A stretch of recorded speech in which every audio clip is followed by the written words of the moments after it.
नमस्कार, आप देख रहे हैं न्यूज इंडिया। मैं हूं आपके साथ पूजा मोहन पांडे। 9 बढ़ चुके हैं और खास कार्यक्रम का जिक्र होगा जिसमें हम सबसे पहली खबर का जिक्र करेंगे। जो सबसे पहली स्टोरी है, राज्यसभा में इस वक्त वक्फ संशोधन बिल को लेकर फाइनल मैच चल रहा है, यानी कि वक्फ संशोधन बिल पर चर्चा का है। राज्यसभा में पास होने के बाद संशोधित बिल को राष्ट्रपति की मंजूरी के लिए भेजा जाएगा और मंजूरी मिलने के बाद कानून के तौर पर देश में इसको लागू किया जाएगा।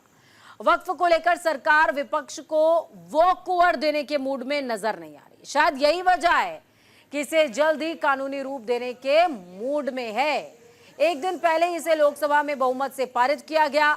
लोकसभा में इस विधेयक पर 12 घंटे की बहस हुई, जिसके बाद इसे 288 वोटों से समर्थन और 232 वोटों से विरोध के साथ पारित किया गया। अब राज्यसभा में चर्चा चल रही है। ऊपरी सदन से भी बिल का पारित होना लगभग तय माना जा रहा है, यानी बस चंद घंटों की बात है। राष्ट्रपति के दस्तखत के बाद देश को नया वक्फ संशोधन कानून मिल जाएगा। हालांकि विरोध पुरजोर हो रहा है। विपक्ष आज भी राज्यसभा में यही कह रहा है कि सरकार बहुमत की ताकत से अलोकतांत्रिक, असंवैधानिक कानून बना रही है। उधर सरकार के अपने दावे हैं। सरकार का कहना है कि इस कानून से किसी मजहबी इंतजामिया में कोई दखलंदाजी नहीं की जा रही है और ना ही वक्फ की व्यवस्था तब्दील की जा रही है। बस वक्फ की संपत्तियों के समुचित देखभाल और संचालन के लिए यह कानून बनाया जा रहा है। इस बिल को लेकर केंद्रीय मंत्री जेपी नड्डा ने क्या कुछ कहा है, वो हम आपको सुनवाते हैं। सुनिए। बातों को रख रहे हैं।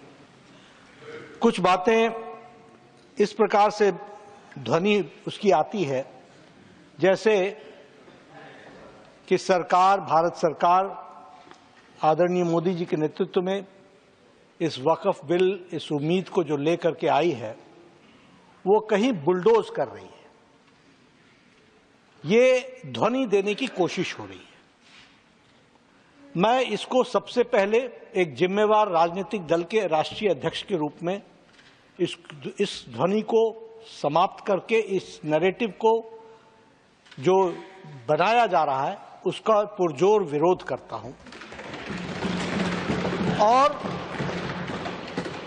आपके माध्यम से, इस सदन के माध्यम से देश की जनता को यह बताना चाहता हूं कि प्रधानमंत्री मोदी जी के नेतृत्व में चलने वाली सरकार पूरी तरीके से डेमोक्रेटिक नॉर्म्स को फॉलो करके आगे बढ़ रही है। ये बिल लेकर के, अमेंडमेंट बिल लेकर के इस सदन में आया है। इसलिए ये तीनों कमेटी, ये कांग्रेस सरकार में जो दूसरे और तीसरे कमेटी तो यूपीए सरकार थे, लेकिन शुरू वाला तो प्योर कांग्रेस गवर्नमेंट था। तो मैं मुख्य रूप से कांग्रेस पार्टी को और उसके जो सहयोगी दल है, मैं अपील करना चाहता हूं कि आज जो बड़ा कदम माननीय प्रधानमंत्री जी के नेतृत्व में हमने ये 2025 का वक्फ संशोधन बिल लेके आया है, तो आपका ही सोच विचार को आप जो पूरा नहीं कर पाया, उसको पूरा करने का हिम्मत नरेंद्र मोदी जी सरकार ने लेके आया है, तो आप जरूर समर्थन करना चाहिए। सत्ता पक्ष इस बिल के फायदे गिना रहा है तो विपक्ष कमर कस चुका है। उनका कहना है कि इस बार कानून बन जाए और उसकी अधिसूचना जारी हो जाए तो संविधान की कसौटी पर उसे अदालत में चुनौती दी जाएगी।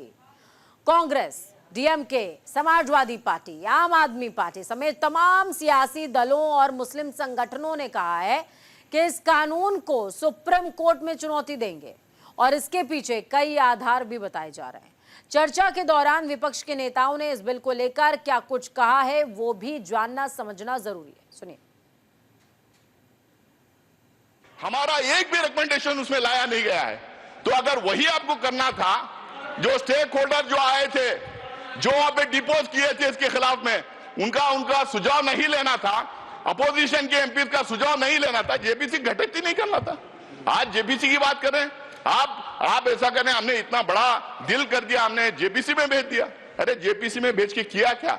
उसको और वर्सन किया है। धार्मिक संपत्तियों को कब्जा करने की एक कोशिश है। इसलिए इस बिल पर न हिंदू को खुश होना चाहिए, न सिख को खुश होना चाहिए, न ईसाई को खुश होना चाहिए, न जैन को खुश होना चाहिए, न बौद्ध को खुश होना चाहिए, क्योंकि नंबर सबका आएगा। We reject the bill in its entirety because it is legally flawed, constitutionally indefensible and morally reprehensible. बात को रीडिफाइन करने की कोशिश कर रहा है कि वक्फ क्या है। यह हुकूमत इस फैसले के नतायज को समझने में नाकाम है। यह बिल वक्फ को उसकी तारीखी और मजहबी हैसियत से महरूम कर देगा। सर, रिफॉर्म्स के नाम पर हमारी सदियों पुरानी दीनी व समाजी इदारों को नया नाम देना वक्फ की रूह के साथ एक भयानक मजाक है। वक्फ को लेकर सरकार के खिलाफ विपक्ष लगातार मोर्चा खोले हुए, लेकिन हैरानी की बात यह हो रही है कि किसी के पास कोई फैक्ट नहीं है।